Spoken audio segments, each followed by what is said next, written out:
This episode of BTP Daily is brought to you by K Rico Coffee, man. One of the best coffee places you can go to, and they're also selling coffee for everyone all over the place. But it's nice to have some coffee at home. It's also nice to have some coffee somewhere else, but it's also tremendous to go have some over at K Rico Coffee. For those of you that live down in South Florida, definitely a place you want to go to. It's over at 2728 Hollywood Boulevard in Hollywood. And you will enjoy it. JR and the gang have some tremendous coffee, have some tremendous types of coffee recipes and all this other good stuff that you will definitely enjoy. But more what you will enjoy, other than the coffee, let me be completely honest with you on this one, is the people. You go in there, you chat, they talk. What a concept, right? People talking nowadays face to face and, actually caring about what you say. And no need to really look at your cell phone in any way, shape, or form. Yeah, K Rico Coffee gives you that more human experience, that human touch, because they care so much about their craft, but they also care so much about making you, the consumer, happy with your cup of coffee. Whatever type of coffee you might like, everybody has different tastes, everybody has different likes. K Rico Coffee has it for you. K Rico Coffee. It's the people that make coffee good.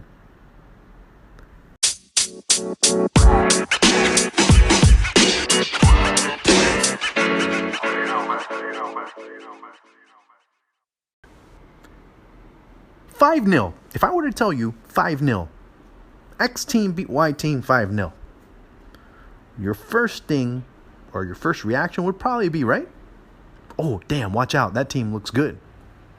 But today it wasn't the case. It was just an abnormal scene and an abnormal, not abnormal, but it's just like an atypical place with an atypical environment with two very atypical teams in very atypical situations. Although maybe not so atypical for Saudi Arabia if you start looking at their World Cup history. You look at this team and they seem to be, or the Saudi Arabia team, and it's a team that just never ends up finding any type of stability. It's a team that in a span of 9 months have had 3 coaches. Its league was in tatters. So much so that one of the Saudi Arabian sheiks had to come in and pay every single bit of debt. I think it was over $340 million that he had to come in, pay so players could play the World Cup and have all the commodities they needed, have their salaries, everything in place. They have the latest jet that they fly in, the most high-end type of luxury, everything else you could possibly have. That was what Saudi Arabia had coming into this. They had all that, but they didn't have preparation. And it looked so apparent. It looked so apparent because it just looked like a bunch of friends that got together at the park and just started kicking the ball together. And whatever happened, happened. It was ragtag. Russia, it's tough to criticize a team that just won 5-0, but they weren't that impressive. They were not impressive at all. But they did enough. And that's all you need. And that's all they were looking for, especially a team that hadn't won in 7 matches. That's a big start. That's a big step forward. So whether we think that they did something or not is pretty much irrelevant because it does help their morale. It helps the team in general. That's where we have to start looking at things and how everything starts to play out in this group. They have a big upper hand until they probably might not when they start playing Egypt or Uruguay. You have to see how that team reacts when they're finally popped in the mouth by someone that can actually pop them in the mouth. Saudi Arabia looked meek. They didn't find a way to attack properly, and when they did, all of a sudden they lose the ball and the Russians would come in attack without mercy, consistently, and without really much resistance. It was like a group of 17, 18-year-old kids playing against 9 and 10-year-olds. That's how that match looked from afar. That's just pretty much how it looked. When you see what Saudi Arabia was not able to do, everything from the defense up and from the attackers down. Al-Hadawi atop, all by himself, no one really there to accompany. Yadi, when he was out wide, there was one ball that came right across, and Yadi gets it, crosses it in, there's nobody there. First of all, let's keep this in mind. You are the team with the shortest average height in the World Cup. Yet you're trying to cross it into the area where you have players that are 5, 6, 7 inches taller, and you're trying to beat them in the air. Like, I'm not a physics major. I'm not anything of the sort. But I can tell you that if, a shorter guy and a taller guy jump about the same, the taller guy is always going to win. I know that much. That's the issue here. When Saudi Arabia were starting to cross balls into the area, the few that they did end up crossing, no challenge for the Russian defense. Of course, a Russian defense that was very organized, that was very well, packed. It was very compact, but it was also very compact and capable of going on the counter very quickly. And sometimes you think that those types of things will work until maybe you start saying, oh my God, they don't. Of course, Zagoev goes down with a hamstring injury, and Denis Cheryshev comes in. Cheryshev, of course, after the match comes in, and he was so excited in the mixed zone, and he comes up and starts talking to people and saying, hey, look, I talked to my father. Of course, his father was a former player in Spain. He grew up watching his father play in Spain.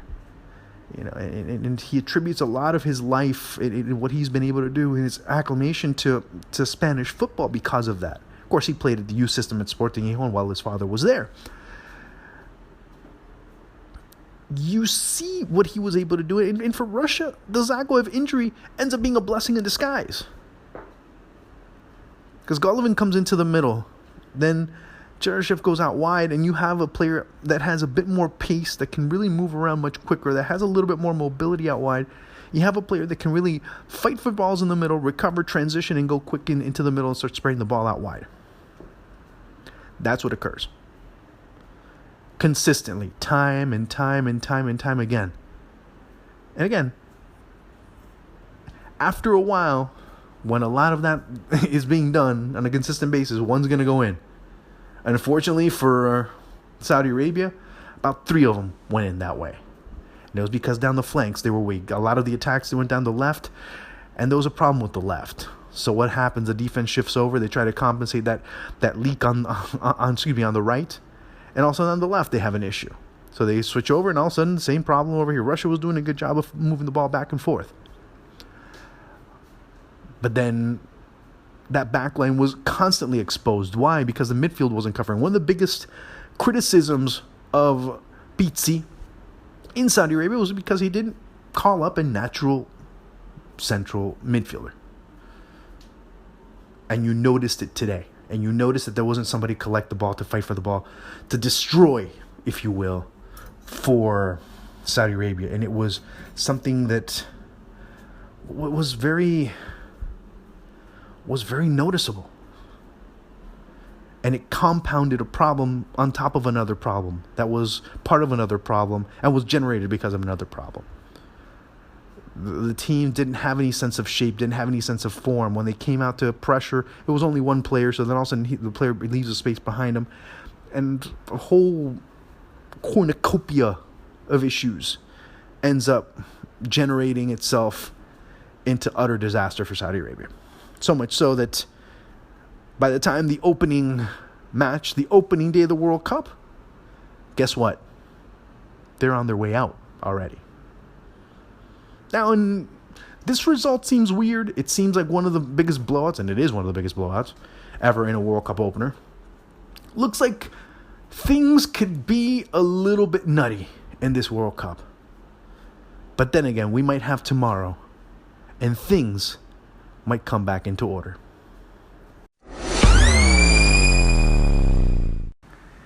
Hey guys, during this whole month, make sure you check me out over here on BTP Daily. The interviews, I might have them a little bit more scattered as compared to usual when I'm back home. On the road, it tends to get a little difficult, but I will do my best to get a couple of interviews, have a couple of them in store, and we'll see what goes on.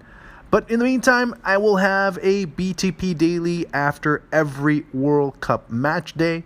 I will give as much analysis as I can. I might even throw my roommate, and some of you might like who he is, as far as that's concerned. My roommate will give maybe some analysis as a guest analyst here on BTP Daily. If not, I'll force him to.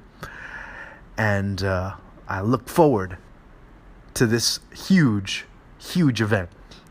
Again, make sure you follow me on iTunes here on BTP Daily. You also check me out on Beyond the Pitch. You can follow us over at BTP, over at Beyond the Pitch on Twitter, Original BTP on Instagram, and of course through all the other platforms, Audio Boom, SoundCloud, and many others, as we, both Phil and I, will continue to offer you the best content over there on Beyond the Pitch. But make sure BTP Daily on iTunes and on several other types of content as well.